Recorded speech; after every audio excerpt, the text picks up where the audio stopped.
Hi everyone, hope you're all having a good evening, and also a special welcome to anyone who is joining us from NC State.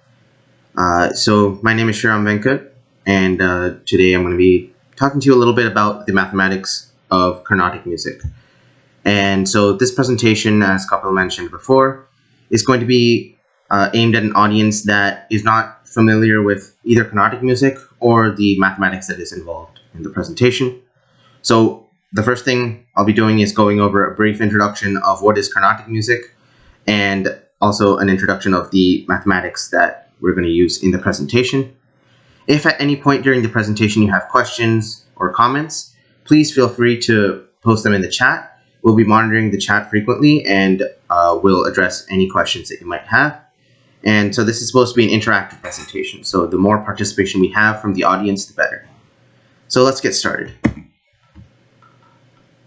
So first, what is Carnatic music? I know some of you in the audience might not be familiar with Carnatic music or related Indian music genres. So Carnatic music is an ancient tradition of music that is associated with southern Indian culture. So the languages involved generally will be Sanskrit, Tamil, Telugu, Malayalam, Kannada. These types of languages will be involved. A few key concepts in Carnatic music. The first is Shruti, or the relative musical pitch. So to give you an example of that, I'll play a brief recording of a Shruti. So you'll probably hear this in the background of every Carnatic music concert that you attend.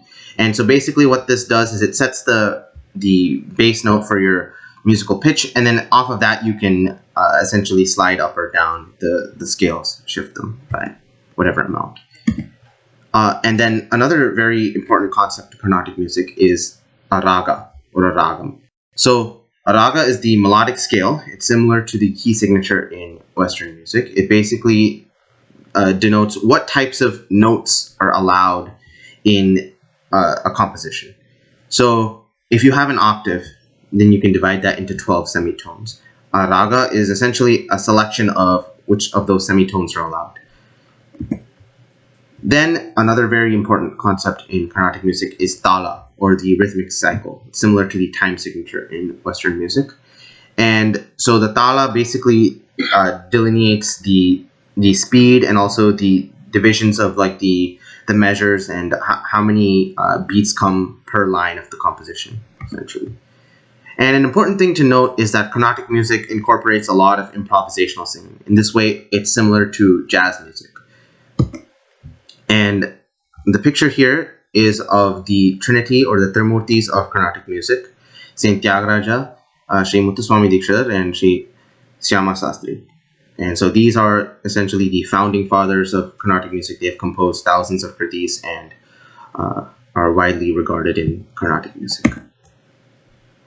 So let's go a little bit more into detail about some of these terms that I introduced on the previous slide. So what is a raga or a ragam? So again, this is the melodic scale that is used for a composition. And as I mentioned before, if you divide an octave into 12 notes, the raga is essentially the selection of which of those 12 notes are going to be used in the composition. A few examples of ragas. So broadly speaking, you can divide ragas into two categories. First are the Melagata ragas or ragams. So these are 72 7-note scales, ascending and descending. And I'll explain how you get the number 72. But an example of this is Shankarabharanam. And this is essentially the equivalent of the C major scale in Western music. Another common Melagata ragam is Maya Malavagole. And this is usually the first ragam that is taught to students. So when students begin learning Carnatic music, they will do what are called varses or exercises. And those are all set on this ragam. And another ragam that's going to be used later on in this presentation is the ragam Todi. And this is a very popular ragam. Many kritis, many songs are composed in this ragam. And it's popular because it also has a lot of improvisational scope. The other class of ragams are the Janya ragams. This basically means derived ragams. So in what sense are they derived? So Melagata ragams are, again, this 7-note scales. And so Janya Ragams can have how many ever notes they want, more or less than 7, and they can also occur in nonlinear patterns. And there's thousands and thousands of Janya Ragams. And people also have created new Janya Ragams and new compositions in those. And so on the right here, this picture essentially shows a correspondence of the note names in Carnatic music and the corresponding notes in Western music. So the notes used in Carnatic music are labeled sa, vi, ga, ma, pa, da, ni, and sa. So that's the letters that you see on the bottom here. And something to keep in mind is that there are different varieties of these notes, and some of them are double, like the 2 notes correspond to the same frequency. So how we get the number 72 for Melagata Ragams is basically we choose all of the possible combinations of these 7 notes that come out of these given ones here. So the next main concept we need to look at is what is a Thala. And so again, a Thala is a rhythmic cycle that sets the pace and length of each line in a composition. There are a few variables when it comes to Thala. So there's the type and jati, and this controls the number of beats per cycle. And there's also the nade or gati and kale, and this controls the number of notes per beat. So there's going to be 2 main concepts that we're going to look at here: the number of beats per cycle and notes per beat. If you multiply those together, you'll get notes per cycle. And the number of notes per cycle is a very important number. It's going to come up later on when we look at the mathematics. And by notes, Sriram, also a lot of the times you can utilize the word subdivisions. Yeah. And so you have your beats, which are for any of the Western classical musicians in the audience right now, or anyone familiar with Western classical music, the beats will be a repeating cycle of this certain number of beats, similar to however many beats are in a measure. And so you have that repeating segment of beats. The nade, or gati, or kale, all 3 denote different types of manipulating the number of subdivisions in each beat. And so you can have as with these speeds, you can have different speeds, you can have different subdivisions, you can put them in triplets or duples, things like that. Yep, exactly. And so this picture kind of illustrates what Kapil was talking about. And so this is a very common thalam known as Adi Thalam. And you can see that there are 8 beats in this thalam. So 1, 2, 3, 4, 5, 6, 7, 8. And the way they've subdivided them is in the speed, usually called second speed, where we're doing 1, 2, 3, and 4 beats, 4 notes that come in each of these big beats. So that essentially corresponds to 4 times 8, which is 32 notes per cycle. So this is Adi Thalam sung in the faster speed, and that corresponds to 32 notes per cycle. And next we want to look at some of the important parts of a thalam, and these will be especially important as we look at the mathematics. So just some nomenclature. The beginning of the thalam cycle is called the samam, and the place in the thalam cycle where the song line itself begins is called the yedam or the yedup. So here's the illustration of what I mean by that. So in this song again is in the Adi Thalam, the 8-beat cycle that we saw on the previous slide. And the arrow here corresponds to the samam, and the samam is the beginning of the thalam cycle itself. And as you see here, there are 3 kind of rests here before the song line itself starts. And so the yedam for this song is 3 notes after the samam, and that's how we're going to refer to it. The yedam, we're going to use the number of notes after the samam.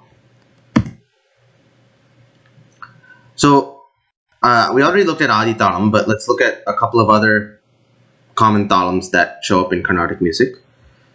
So there's Adi Thalam, and this is again the 8-beat cycle. Depending on what speed and kale you put for this, it can be either 16, 32, or 64 notes per cycle. There's Rupaka Thalam, which is a 3-beat cycle, and that leads to either 6 or 12 notes per cycle. There's Misra Chapu, which is a 3.5 beat cycle, and that gives 7 or 14 notes per cycle. And there's Khanda Chapu, which is a 2.5 beat cycle, which is 5 or 10 notes per cycle.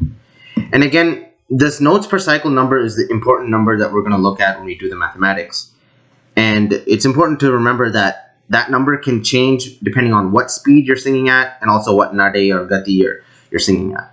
And so sometimes if you're doing gatis that are odd numbered, you can have, like, for example, instead of 16 times 2 is 32, you can have 16 times 3 is 48. You can do stuff like that. But we're not going to get into something as complex. So something I mentioned at the beginning of the presentation is that Carnatic music has a lot of improvisational singing. And so let's go through what these types of improvisational singing are, and then we'll focus on the one that's most important and relevant to this presentation. So the first is alapana, raga alapana, and this is the melodic improvisation of a raga. And there's not really any set rhythmic structure here. You might find certain little aspects of rhythm, but there's no real defined rhythmic structure for a raga alapana. The other type of melodic improvisation primarily is tanam. And tanam is similar to an alapana in that it is still kind of pure melodic improvisation, but there is some set rhythmic structure and rhythmic phrases that occur in tanam. The next one is neraval. And so you'll find that alapana and tanam are usually performed before the start of a composition, before the vocalist or the solo artist is performing the actual song. They will perform an alapana or a tanam. And the neraval is done inside the song. So either after they finish playing the song or singing the song, they'll choose a key line from the composition. And they will elaborate on this line by singing in various melodic styles. It's important to note that lyrical value is of great emphasis when doing neraval. And there's also constraints with the thalam and the placement of the words in the rhythmic cycle of the composition. And finally, we get kalpanaswaram, and this is the type of improvisation that we're going to be focusing on for the remainder of the presentation. Kalpanaswaram is, again, melodic improvisation, but this time you're going to be singing the actual notes of the ragam. So a couple of slides ago, I pointed to the notes sari, ga, ma, pa, da, ni, those 7 notes. Based on whatever notes come in the ragam that you've chosen, you'll be singing those actual notes. And the idea is that you need to sing in such a way, and you'll need to sing patterns of notes so that when you finish singing, the thalam is at the place where you can pick up the line of the composition. And I'll demonstrate that with an actual example right now, actually. So here, first let me go over the song that we're going to look at here. This is a song called Srinathadi Gurguho. It is composed by Sri Muthuswami Dikshidhar, who you saw on the first slide. It is again in Adi Tanam, 8-beat cycle, and we're going to be singing in the faster speed. So if you remember, that is 8 times 4, which is 32 beats per cycle, 32 notes per cycle. Sorry, and the picture here just basically delineates what word and what swaram comes on what note of the thalam. And so let me just show you how an example of kalpanaswaram singing for this song would go.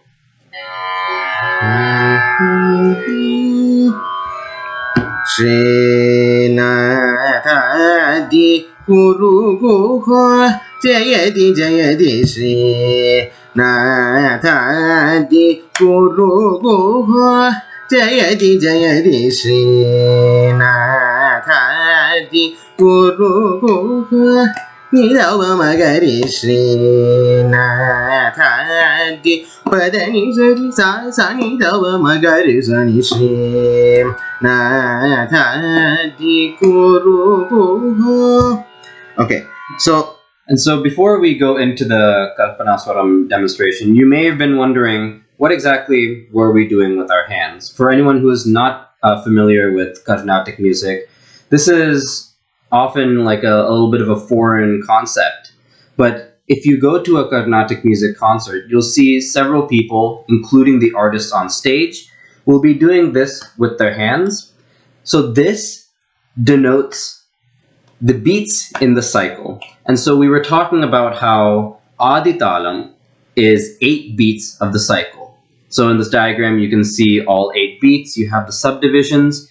And so the way that an artist, a Carnatic music artist, will keep track of the time, instead of having a separate conductor in like a Western or a jazz ensemble, we will have the artists themselves will put the talam. And so how, for specifically Aditalam, that is denoted is that we have 4 and 4. So we have 1, 2, 3, 4, 5, 6, 7, 8. And so that way, we are able to keep track of where in the cycle we are, where we need to be, and what we have already completed of the cycle. Yep. And actually, so I'm going to give you another example. Since we've been looking at Adi Talam this entire time, let's do another example, which is in a different talam. This is Rupaka Talam, but the same ragam. So we're just changing one aspect. Just the talam is changing. And you'll notice that in the previous song, the song line started at the samam. So that means there was no yadam or yedupu. We would say that there's a 0 for the yedupu when we do the mathematics later on. Here in the Rupakatalam song, you'll see that there's 2 kind of rests here before the song actually starts. So we'll say that the yadam is 2 after the samam for this kriti. Kriti means song, by the way.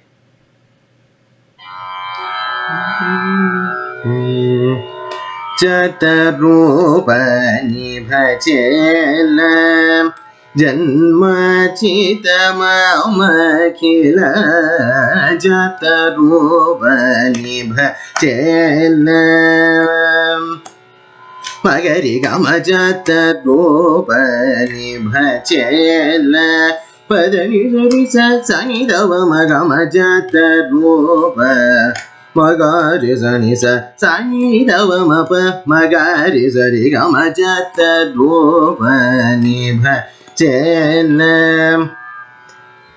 So if you noticed, I was singing the notes of the ragam. The notes of this ragam are, it's a Maya Marlagole ragam. So this was a Melagata ragam, which means it uses all 7 notes. So sa, ri, ga, ma, pa, da, ni were all used in this ragam.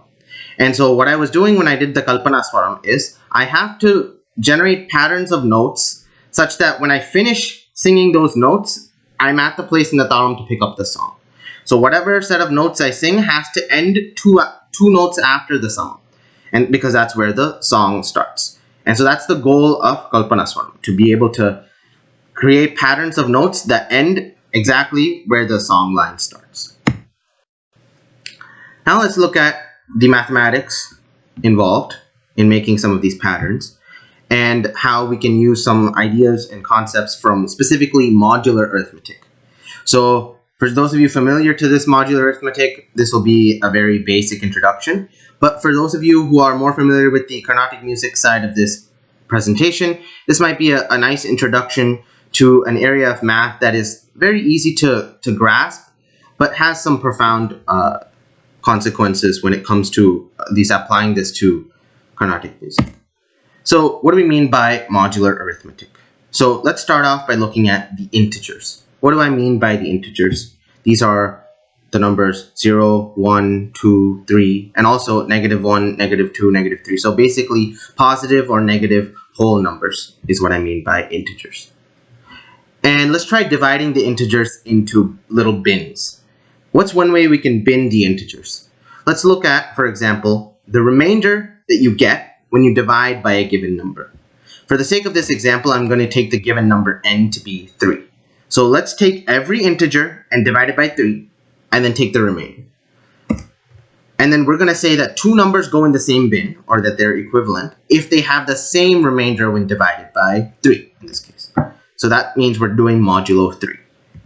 And so, okay, what are all the numbers that give you a remainder of 0 when you divide by 3? Well, those are exactly the multiples of 3. So 3, 6, 9, 12, but also -3, -6, -9, -12, and so on.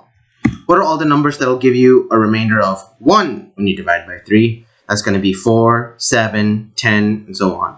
but also -2, -5, and so on that way. So you can see how we're going both forwards and backwards in the positives and negatives when we do this binning. And finally, what are the numbers that give you a remainder of 2? That'll be -4, -1, 2 itself, 5, 8, and so on. You can continue in both directions. And if you notice, if you look at this carefully, a number, when you divide it by 3, can only give you one possible remainder. It can only give you either 0, 1, or 2. So each integer is going to fall exactly in one of these 3 bins. So we only have 3 bins to worry about, the 0 bin, the 1 bin, and the 2 bin. And we don't really have to worry about anything else at all. So if I give you a huge number, let's say I give you like a 100-digit number, if you know how to divide that by 3, you're only going to get a remainder that is 0, 1, or 2. And so if you know what bin it falls in, all you care about is what bin am I working with. And so when you're working modulo 3, that basically means you only care about the numbers 0, 1, and 2. And any number that's bigger than that, you're going to divide it by 3, take the remainder, and then just use the corresponding bin as its representative. So that means we're choosing one representative from each class of numbers here. So this picture gives you the same thing but modulo 7. So modulo 3 was a very simple example. There's only 3 possible bins. Modulo 7, as you might have guessed, there are 7 possible bins. So here's the 0, 1, 2, 3, 4, 5, 6, and 7 bins here. And it's essentially the same thing. Since we have a bigger mod index, we just have more bins. And you might wonder, can we do operations modulo n? And it turns out we can.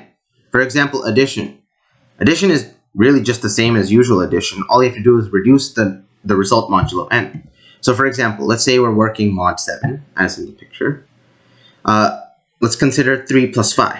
Normally, if you're just working on the integers, 3 plus 5 is 8. But 8 is 7 plus 1, so the remainder when you divide 8 by 7 is 1. So we essentially say that 3 plus 5 is congruent to 1 modulo 7. So we just think of it as 3 plus 5 equals 1. When you can do addition, you might wonder, can we do subtraction? And so how subtraction is phrased in the integers is by adding the additive inverse of a number. Like if you have the number 3, you want the number -3. So what is -3 in mod 7? Well, 3 plus 4 is 0, because 3 plus 4 is 7. So 4 is acting like -3 here. Normally you'd say 3 plus -3 is 0. But 3 plus 4 is 0 when we're working mod 7. So here, 4 is our -3. That's the kind of new thing that you have to get used to when you work modulo n. And then subtraction works the same way. If you want to do 5 minus 6, you just do 5 plus -6, and that becomes 5 plus 1. Because if you can find the additive inverse of 6, 6 plus 1 is 7, which is 0. So the additive inverse of 6, or -6, the placeholder for -6 here is just 1. So when we do 5 minus 6, we essentially mean the same thing as 5 plus 1, which is 6 modulo 7. Now we've done addition and subtraction. The next logical thing is to see if we can do multiplication. Again, it's the same thing as usual multiplication. All you have to do is reduce modulo n. For example, 3 times 6 is normally 18. But 18 is 14 plus 4, so we say that 3 times 6 is congruent to 4 modulo 7. Same thing, we're trying to get division out next. So we want multiplicative inverses. So normally the multiplicative inverse of 3 is 1/3. 3 times 1/3 is 1. So we want to find a number when you multiply it by 3 and then do the modular reduction, that you still get 1. Well, if we look at 3 times 5, that's 15. But 15 is 14 plus 1. So we essentially got that 3 times 5 equals 1. So 5 here is acting like a 1/3. And that's a really important property here. Normally, in order to do division in the integers, you have to introduce fractions or rational numbers. But when you're doing kind of division or inverse multiplication in modular arithmetic, then you can work inside the integers themselves because of the cyclic property that you get with the modulars. A key thing to note is that multiplicative inverses don't always exist for non-zero numbers. Obviously, you can still never divide by 0. That still doesn't work. But if the modular index is not prime, sometimes you can't divide by any number. For example, let's say we're working mod 4. And let's try to find all the possible numbers that could be a multiplicative inverse of the number 2, mod 4. So essentially what we're trying to do here is we're trying to find a number that if you multiply 2 and this number, you get 1. And the only numbers we can consider are the numbers 0, 1, 2, and 3, right? Because we're working mod 4, so any integer is equal to either 0, 1, 2, or 3. So 2 times 0 is 0. Well, that didn't work. 2 times 1 is 2. That didn't work. 2 times 2 is 4, but that's 0. So that also doesn't work.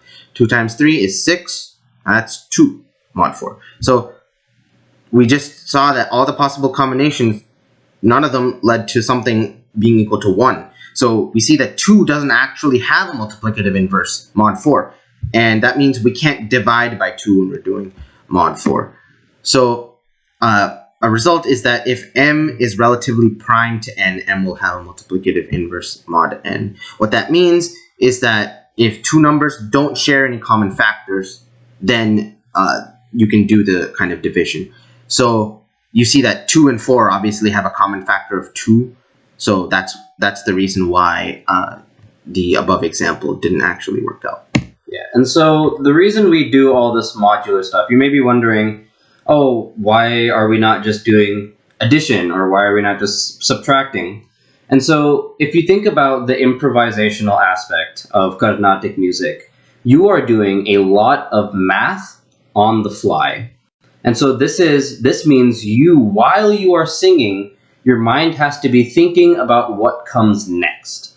And so if you are thinking in huge numbers of like hundreds and thousands, then if you're trying to divide, add, subtract, do things like that while you're still singing and while trying to make it musical, like your brain won't be able to keep up with it. Something will falter. Either you'll stop singing while you think about the math, or you won't be able to prepare the math while you sing.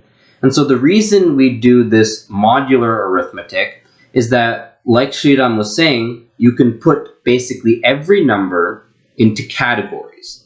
And so by putting all these numbers into categories, every category has its own set formula that you can apply. And so if you know what category it is, then you immediately know what you can do with it. And so that's what we're going to talk about now. If the modular arithmetic was a little bit too confusing, don't worry. If you have any specific questions, once again, you can put it in the chat. But what this modular arithmetic is trying to do is categorize every number, even like from very small numbers to very big numbers. We are trying to make them all in the same category. That way, if you do something to one number in that category, you can do the exact same thing to bigger numbers. So this is very important with the improvisation, is it makes thinking on the fly a lot easier. Yep. Exactly, and we're going to see a specific example of that right now, actually. So, as Kapil said, when counting how many notes you need to place when you're doing Kalpana Swarams, when you're singing, you're doing it all on the fly. You're not writing them down beforehand. You're not doing any calculations beforehand. You have to do it all on the fly. So, for example, let's see how modular arithmetic can help us simplify some calculations. So, let's let n be the number of notes per cycle of the thalam that you're doing. So this, remember, depends on the speed and nade that you're singing in, but we're going to use the example of the Thalam Misra Chapu, which has 14 notes per cycle if you're singing it in the faster speed. So let's say you want to sing a pattern of 5 notes that is repeated 3 times. Well, that's 5 times 3, which is 15, which is the same as 1 mod 14. So that's key. Now you just went from having to remember, oh, I need to place 15 notes somewhere at the end of my set of swarams. You went from having to account for 15 notes to just having to account for 1 note. That itself is a pretty big difference. But let's see how that can compound. Let's say you wanted to do 3 sets of 5, but then do that 3 times. Well, that's 15 times 3, which is 45. Now, if you were just going to keep track of the number 45, you have to say, okay, I need to start singing this 45 notes before the song starts. So I need to figure out where that comes in my thalam cycle, and then figure out, okay, I need to start the set of 45 here, and then go sing that. If you're trying to do that, it's going to be really hard. You might end up missing the place where it starts, or you might end up singing the wrong thing after you start it correctly, or something like that. But if you really think about it, 15 times 3, well, we can just reduce that. That's 15, remember, was 1. So 1 times 3 is 3. So instead of now having to keep track of 45, you're just having to keep track of 3. And 3 is a lot easier to work with. You just have to start it 3 beats before, the place where the song starts. And so you went from having to deal with 45 to 3.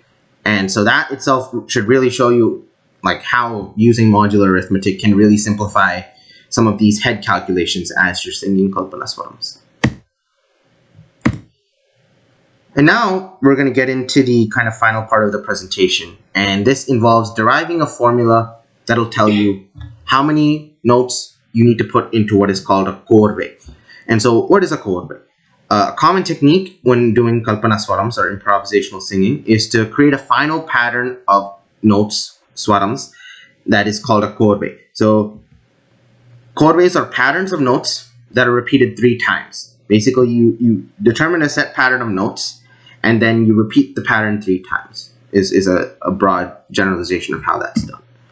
So there are 2 types of chord waves.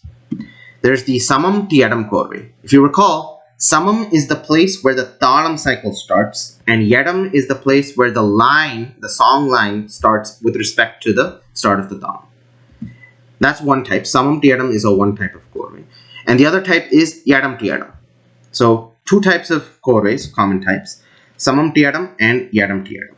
Yeah, and so basically what these are is with samam tiyadam, you are trying to start on the beginning of the thalam cycle. And so say we take Adi Thalam. Once again, one of the very common thalams. Adi Thalam is 8 beats. You take that, subdivide into 4, and you remember 8 times 4, 32. So we have 32 different notes within that cycle. And so what we are trying to do, say you have a composition that starts 2 notes after the samam. That is, it has an edam of 2, or there's 2 subdivisions of rest before the actual song lyrics come in. And so this first type means you start your pattern of notes at the beginning of the thalam, but almost through your mathematics, and it sometimes it can, especially when skilled artists do it, it seems like wizardry, that somehow they start at one place, but they end at another place. And so that's what this samam to edam is. What edam to edam is say you have 2 subdivisions after the start of the cycle. If you start your pattern 2 subdivisions after the cycle, you can do a cycle that is divisible by whatever thalam you're doing. So say you have a cycle of 32 notes. And so if you remember, Adi Thalam is just 32 notes. So if your song starts 2 notes after the samam, that is 2 notes after the beginning of the thalam cycle, you can start your pattern of 32 notes 2 notes after the beginning. And so basically it goes from 2 notes after to 2 notes after. Yep. So if you did a yadam to yadam chord wave, that's actually easier to calculate, because all you have to do is know how many notes per cycle there are in your thalam. And essentially all you're doing is shifting the start point of your thalam by the yadam. And so if you take each cycle of the chord wave to be a whole number multiple of the thalams, you can add a 1/3 or 2/3 if that's possible. But in general, if you choose your each cycle of your chord wave to be divisible by the number of notes per cycle in your thalam, then you can easily make a yadam to yadam chord wave. But the harder one to calculate is the samam to yadam chord wave. So let's see if we can derive a formula based on this modular arithmetic to do this calculation. So let's let the number of notes per cycle in the thalam be n as before. Remember, common thalams will be like Adi Thalam, n would be something like 32. Let the edam be e. And we can take e equals 0 if the line itself starts at samam. So for the previous example that I showed, we had yadams of 0, 2, or 3. And the thing that we want to find is the number of notes per cycle of your chord wave. Remember, the chord wave is a set of notes that comes 3 times. So each time we're going to say it's K notes. So if we sing it 3 times, that's 3K notes. And we want 3K to equal E. Because remember, we're starting the chord wave at the summum, which is like the 0 point. So that's like 0 plus 3K needs to equal E, which is the atom of the song. So, but we're working mod n, so that's the key. So normally, if we're just doing 3K equals E and we don't have anything to do with modular arithmetic, well, we would say K equals E divided by 3. Well, I can't divide by 3 and get a whole number if I'm working in integers. So, So for example, if you're trying to start at the summum, that is, start at the very beginning of the thalam, and you have the edam of 2. So that means you're starting 2 subdivisions after the beginning.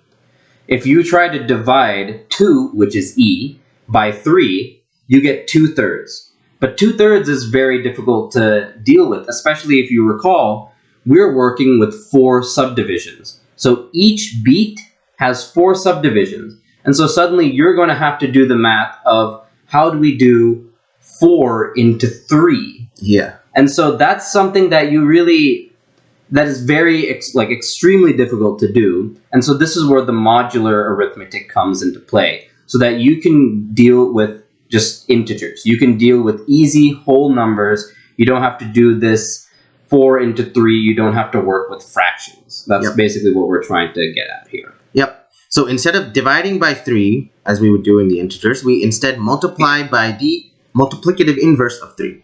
So this is actually still what you do in the integers, but the thing that changes is that now we're working mod n. And if we know the inverse of 3 mod n, all we need to do is multiply the atom by that, and then we've got the answer. So let's look at that example. So adi talam, again, n equals 32. Okay, so let's say the atom is 3. That's why I have the number 3 here. If the atom is 3, sorry. We need to find the modular inverse of 3 first. So if we look, 3 times 11 is 33, and that's 1 mod 32. So 11 is actually just the inverse of 3. So we can think of 11 as being 1/3. Okay, so now if the atom is 3, we can use the formula. The formula says, K equals the modular inverse of 3, which is 11, as we found, times the atom. Well, the atom was also 3. So K equals 33. Well, 33 is the same as 1. It's the same as 65. So we can remember, whenever we're working modulo some index, in this case 32, we can always add or subtract multiples of that index to any number that we get in order to make it convenient for us. So let's say I want to make a chord wave that is 33. That's the same as if I wanted to make a chord wave where each cycle is 1. Technically, that's just singing 3 swarams. So that's not really a chord wave. But 33 I can work with. If each cycle of my pattern comes to 33 notes, that's something I can work with. If I want to do something longer, maybe 33 is not enough for me to do my desired exploration of the swarams, then I can add another 32. So I can just say, okay, I don't want to work with 33, I can work with 65 instead. And then now each cycle of my chord wave is going to have 65 notes in it. But for this example, we're going to stick to 33. So something to keep in mind is that the specific patterns that you use in the chord wave are then up to the artist's creativity and the aesthetic quality. So once you've decided, okay, I need to have 33 notes, then what 33 notes you're going to put, that's up to you, right? That math won't tell you the answer for that. Yeah, and so that's also sort of where the beauty of Carnatic music comes, is that if you were to analyze all of Carnatic music, and basically all of music in general, you're going to find that it all boils down to math. It all boils down to numbers. But if you think about it, like when you think of music, you don't immediately think of numbers. That is because music is all about using those numbers that are found in nature and making them beautiful, making them aesthetic. And so this is where the artist's beauty comes into play, of making just 33, making a number like 33 sound like a composition. Exactly. And so let's see here. So once you've gotten this 33, let's see how we can make that into something singable. So a chord wave is generally split into two halves. The first half is called the Purvangam, and the second half is called the Uttarangam. So most common chord waves that you'll see, the Uttarangam, or the second half, will contain strings of 5, 6, or 7 notes. And so, for example, a string of 5 notes that's commonly used is ga, ri, sa, ni, da. And a string of 6 notes is ga, ri, and then followed by a rest, followed by sa, ni, da. And then finally, 7 notes as a common string is ga, rest, ri, rest, and then sa, ni, da. So 5, 6, and 7 show up a lot in the Uttarangam of chord waves. So let's go back to the previous example where we're working with Adi Talam. The Yadam was 3 after Samam. And remember, we had calculated that each cycle of the chord wave needed to come to 33 notes. So 33, how can we split that up into 2 halves? They don't have to be equal halves. We can use 18 plus 15, for example. If we do that, then we can split those further as 6 times 3 plus 5 times 3. So then that gives us a pattern that says each cycle we can, for example, sing 6 notes, 6 notes, 6 notes, followed by 5 notes, 5 notes, 5 notes. And so a chord wave that you could potentially sing would be 6, 6, 6, 5, 5, 5, 6, 6, 6, 5, 5, 5, 6, 6, 6, 5, 5, 5. And if you started that pattern of notes at the summum or at the start of your Adi Talam, that pattern would end up 3 notes after the summum. So that's exactly where we want it to end up. But if you look at that, I mean, I'm just singing the same pattern 3 times. So let's see if we can make it a little bit more interesting. So we can, for example, distribute the 7s over the 3 cycles so that the average per cycle remains 6. What do I mean by that? Instead of doing 6, 6, 6, 5, 5, 5 in all 3 cycles, I can do this pattern of cycles. I can do 3 5s, 3 5s, then 3 6s, 3 5s, and 3 7s, 3 5s. So basically all I did was, this used to be 3 6s. I took 1 from each of these 6s and I gave it to this 3rd cycle. That's the only thing I did.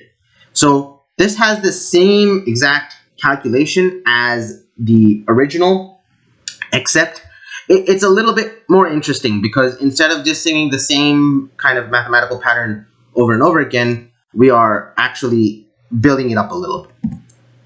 Okay, so actually making the chord wave, we're just gonna remember this is the song that we're singing the chord wave to.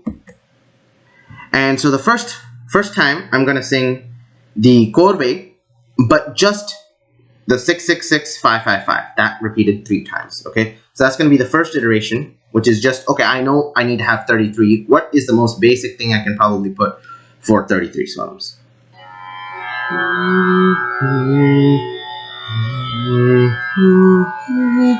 Ga ri sa ni da ga ri sa ni da ba sa ni da ba ma ga ma pa sorry. Ga ri sa ni da ga ri sa ni da ba sa ni da ba ma ga ma pa da ni ga ma pa da ba ma pa da ni sa ni ga ri sa ni da ga ri sa ni da ba sa ni da ba ma koti na tu da no koti. And so what you saw that Sridham just did, I know to some who may not be as familiar with Carnatic music, what he did was he started at the summum. He started at the beginning of the Thalam cycle, and if you do 33, the first time that'll come 1 note after the summum. So if you remember, each cycle is 32, and so that's where you get 1 modulo 32. And so he did 33, and then he did another round of 33. So now you're 2 notes after the summum, and then you did another round of 33. So this is where a chord wave, if you remember the definition of a chord wave, is that it is that set pattern 3 times. And so if he did that 3 times, then he has come 1, 2, 3, and the start of the song comes 3 after the summum. Exactly. And so remember the other thing I said, that we could do a slight improvement on this. And the slight improvement is, instead of doing 3 6s, 3 5s, and repeating that 3 times, we can start off with 3 5s, 3 5s, then 3 6s, 3 5s, and then finally 3 7s, 3 5s. And this is how that would go. Gari sa, re sa ni da, gari sa ni da, re sa ni da, ba sa ni da, ba ma ga ma pa da ni, ga ma pa da ni da, ba da ni sa ni ga, re sa ni da, gari sa ni da, re sa ni da, ba sa ni da, ba ma koti na tu no da no koti. And so if you see now, what Sriram did by doing 5 5s, or 3 5s, 3 5s, 3 6s, 3 5s, 3 7s, 3 5s, is he has done something, he's taken something that was predictable. So the previous one was predictable. It was nice, but it was predictable. So each time you knew, first time it's 1 after, second time it's 2 after, third time it's 3 after. But what he did is sort of the basis of where all the wizardry that I was talking about is where he started at the beginning, and he had, because he did different patterns each time, he had this irregular place that he ended at. And so for the first one, with 3 5s, 3 5s, he only had 30, which means he ended 2 before the summum instead of ending 1 after the summum. And so he did that, and then he did 6s, and then the 7s. And so without being predictable, he did the exact same math of starting at the beginning, and yet somehow, without using a predictable structure, he still came to the same edam of 3 after. Yep. And so that's almost the end of the presentation. Just a couple of key takeaways that you should find from this presentation is that, well, the main thing we did was that if you really want to just calculate how many notes are going to be in each cycle of a chord wave, if you give a given thalam and a yadam, you can use this formula, right? This formula is just like, okay, if you're on the fly and you're trying to really calculate how many notes per cycle do I need, this is a good way to know. Since 3 is prime, it'll always be invertible mod n unless n is a multiple of 3. If n is a multiple of 3, a traditional summum theorem chord wave is impossible. Like by traditional, I mean without using some more advanced technology. All you need to know for this is the inverse of 3 in different modular bases. And using modular arithmetic, as we saw in the beginning of the presentation, towards actually the middle, it really makes it easier to keep track of the numbers when you're calculating patterns. It keeps them from exploding and getting too big. So here's a nice table that shows you the inverse of 3 mod n for many of the common thalams that are used in Carnatic music. So 32, 64, 12, 14, and 10. If you notice, 12, Rupa thalam, is actually divisible by 3. So an inverse mod 3 doesn't actually, mod 12 doesn't actually exist. So Rupa thalam is one of those thalams where unless your yadam itself is also divisible by 3, you can't make a traditional summum theorem chord wave. That's like mathematically impossible. So this is where you would do the other branch of chord waves that we had talked about, which were edam to edam. Yep. Where you would start, say, Rupakathalam, say you started 2 after the summum, you would start your note cycle 2 after the summum as well. And you would make it something divisible by 12. And so say you do 24 3 times, but you'd start 2 after. And so that's a way that you can get from the edam to edam in something that is also divisible by 3 and therefore does not have the multiplicative inverse.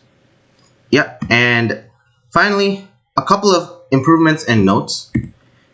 One main thing that you need to keep in mind is that regardless of the mathematics involved, when you're doing kalpana swarams or any type of improvisation, the most important thing is that the structure of the ragam itself should be kept throughout the chord wave or throughout your swarams. What is mathematically nice and what is mathematically makes sense might not sound aesthetically pleasing or even adhere to the ragam structure. You need to keep in mind that the overall goal of kalpana swarams is to also show the raga bhavam, as it's called, or the feel or the emotions of the ragam need to be conveyed to the audience when you're singing these swarams. So don't blindly follow the math, is what I'm trying to say there. There's an improvement on these chord waves known as purtam chord waves. And this is when the end of the chord wave kind of matches up to the rhythmic pattern of the beginning of the song. And that's a way that you can make a chord wave look kind of like it makes it look like a little like nice twist that comes in, and it gives you like a nice surprising feeling as you take it up. And finally, as you recall, talams like Rupaka talam, which are divisible by 3, you can't make a traditional samam tiyaram chord wave. Instead, what you can do is you can use progressions, arithmetic or geometric progressions or sequences, in order to create an uneven number of notes per cycle in the chord wave, and then use that as your basis. So there's no easy formula for this. You have to do this on a case-by-case basis. Just for the sake of completeness, if your n is 24, again, that's divisible by 3. Your E is 2. This is the talam tisra ekam, which is 1, 2, 3, 4, 5, 6. Like it would come like that. That would give you 24 beats, 24 notes per cycle, sorry. And if your yadam is 2, then you could use this chord wave. The first cycle, you could use 7, 6, 5, followed by 3 9s. The second cycle, 7, 6, 5, 4, followed by 3 9s. And the third cycle, 7, 6, 5, 4, 3, followed by 3 9s. And as you see, this gives an irregular structure that somehow, but math does work out, and starts on summum. So you can start it at the beginning of your talam, and it'll end exactly 2 notes after the summum. And so this is kind of a very special case formula. If you happen to have a song that goes like this, feel free to, of course you can use that. But, other talams that are still divisible by 3, you have to do it on a case-by-case basis. I think we've kind of done it. Yeah. And the final thing I'll show you is what I meant by that Poruttam chord wave. And so the same thing as the last chord wave that I sang. The only thing is that the 3 5s at the end, we're just going to change the spacing of the 3 5s. Instead of having 5 consecutive notes, we're going to have a note followed by a rest, followed by 2 notes, and then followed by a rest again. Karisa, Risani, Sanida, Karisanida, Risanida, Basanida, Bamagama, Mapada, Padani, Gamapada, Mapadanida, Padani, Karita, Nidapa, Garita, Rekama, Kamada, Madani, Cortina, Dolo, the North Corti. So if you notice what he just did is in that last round, instead of doing 1, 2, 3, 4, 5, 1, 2, 3, 4, 5, 1, 2, 3, 4, 5, he did 1, 2, 3, 1, 2, 3, 1, 2, 3, or 1, 2, 3, 4. Yeah, one, sorry. Yeah. 1 with a space, then 2, 3 with a space, like that, because the song starts off as like the same spacing as you can see here. So that's the entire reason for doing that. But anyways, that's the end of the presentation. If anyone has any questions, feel free to leave them in the chat. We can respond to them here, or we can get started with the next concert and then respond to them later on in the chat. Thank you everyone for coming to this presentation. Yeah. So thank you to Sridham for putting this presentation together. It is no easy task to think about all these mathematics, especially as both of us, we are also still students. We are still we're still discovering things ourselves, and so we tried to keep this on a more basic level as far as music. If we made any mistakes musically, we apologize to any gurus or any seasoned artists who are listening. This was our own personal taste or personal take on these concepts, very intense concepts as students. So thank you so much. And with that, we will continue on to the final concert of this NCYCAC 2021 live stream. Thank you, and just hang tight for a little bit.